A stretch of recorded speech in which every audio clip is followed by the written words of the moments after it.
从经典演说当中练习正确发音。我这个取材是从我这个15个频道其中有一个经典演说篇第8集I Have a Dream 马丁路德金by Martin Luther King Jr. 非常有名的演说那这边主要是讲发音你可以跟着我念或者听意思就不解释意思在经典演说篇里面都讲过I'm happy to join with you today in what will go down in history as the greatest demonstration for freedom in the history of our nation. 50 years ago, a great American in whose symbolic shadow we stand today signed the Emancipation Proclamation.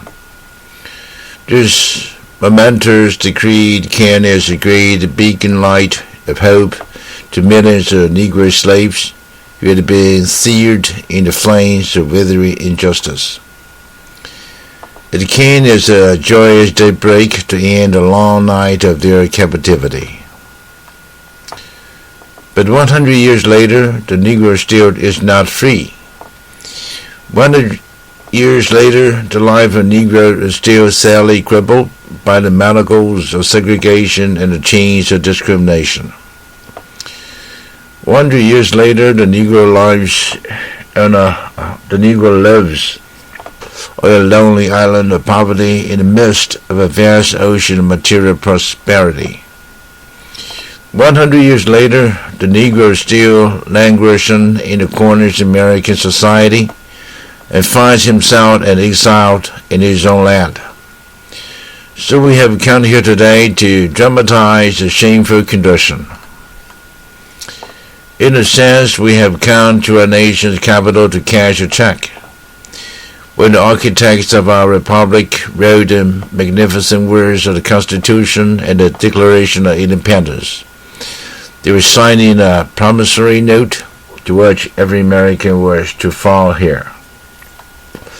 This note was a promise that all men, yes, black men as well as white men, would be guaranteed the alienable rights to life, liberty, and the pursuit of happiness. It is obvious today that America has defaulted on this promissory note insofar as her citizens of color are concerned. A state of honor and a sacred obligation, America has given the Negro people a bad check. A check which has come back marked insufficient funds. But we refuse to believe that the Bank of Justice is bankrupt. We refuse to believe that there are insufficient funds in the great vows of opportunity of this nation.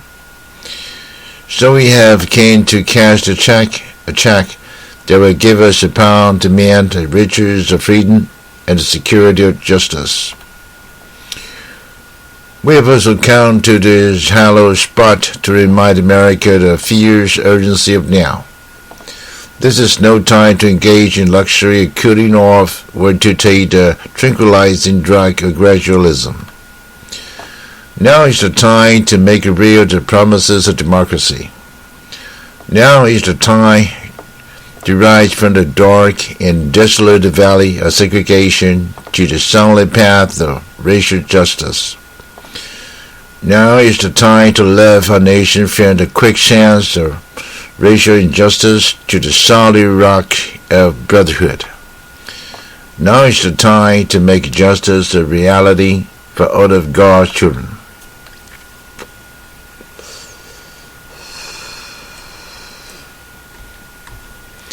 It would be fatal for the nation to overlook the urgency of the moment. The sweltering summer of the Negro's legitimate discontent will not pass until there is an invigorating autumn of freedom and equality. 1963 is not the end but the beginning. Those who hope that the Negro needed to blow off steam and would not be content will have a rude awakening if the nation returns to business as usual. There will be neither rest nor tranquility in America until Negro is granted his citizenship rights. The whirlwinds of a revolt will continue to shake the foundations of our nation until the bright day of justice emerges. But there is something that I must say to my people who stand on the worn threshold which leads into the palace of justice. In the process of gaining our rightful place, we must not be guilty of wrongful deeds. Let us not seek to satisfy our thirst for freedom by drinking from the cup of bitterness and hatred. We must, however, conduct our struggle on the high plane of dignity and discipline. We must not allow our creative protest to degenerate into physical violence. Again and again, we must rise to the majestic heights of meeting physical force with soul force. The marvelous new militancy which has engulfed the Negro community must now lead us to distrust of our white people. But many of our white brothers, as evidenced by their presence here today, have come to realize that their destiny is tied up with our destiny, and their freedom is inextricably bound to our freedom. We cannot walk alone. As we walk, we must make the pledge that we shall march ahead. We cannot turn back. There are those who are asking the devotees of civil rights, when will you be satisfied?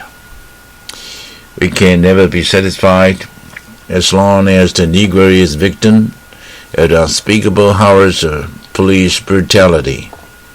We can never be satisfied as long as our bodies, heavy with the fatigue with travel, cannot gain lodging in the motels of the highways and the hotels of the cities. We can never be satisfied as long as a Negro in Mississippi cannot vote and a Negro in New York believes he has nothing for which to vote. No, we are not satisfied.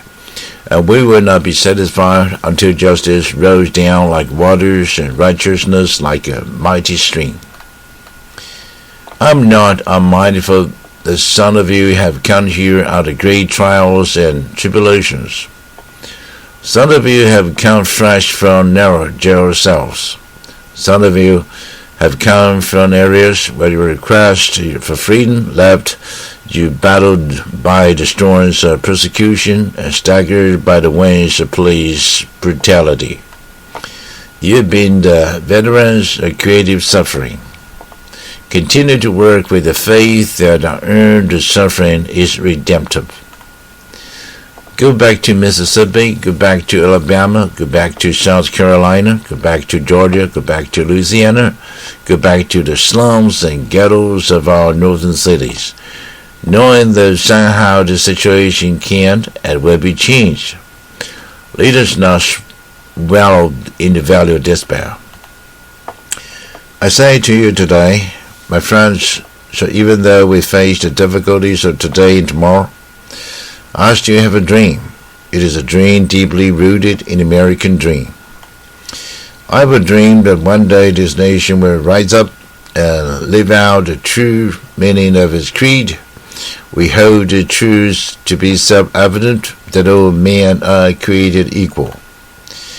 I have a dream that one day on the red hills of Georgia, the sons of former slaves and the sons of former slave owners will be able to sit down together at a table of brotherhood. I have a dream that one day even the state of Mississippi, a state sweltering with the heat of injustice, sweltering with the heat of oppression, will be transformed into an oasis of freedom and justice. I have a dream that my four little children will one day live in a nation where they will not be judged by the color of their skin, but by the content of their character. I have a dream today.